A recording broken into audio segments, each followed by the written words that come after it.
জুলাইয়ে রাজধানীর উত্তরা হয়ে উঠেছিল মৃত্যুপুরী।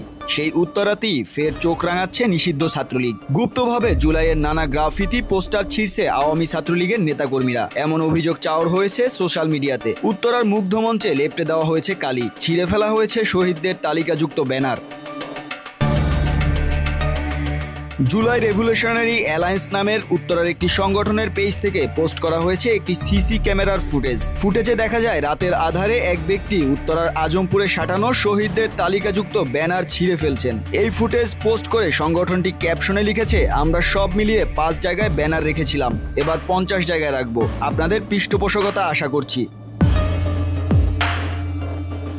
এদিকে কালি লেপন করা উত্তরার মুগ্ধ মঞ্চে গিয়েছেন উপদেষ্টা নাহিদ ইসলাম। এ সময় নাহিদ ইসলামের সাথে মীর মুগ্ধের বড় ভাই মীর মাহমুদুর রহমানও দেখা করেন। মুগ্ধ মঞ্চে তোলা কিছু ছবি সোশ্যাল মিডিয়ায় পোস্ট করে উপদেষ্টা নাহিদ ক্যাপশনে লেখেন, জুলাইয়ে ঢাকার যেসব স্থান গণ অভ্যুত্থানের প্রাণকেন্দ্রে পরিণত হয়েছিল, উত্তরা তার মধ্যে অন্যতম গুরুত্বপূর্ণ। ছাত্র জনতার প্রবল প্রতিরোধে উন্মাতাল ছিল উত্তরার অলিগলি থেকে রাজপথ।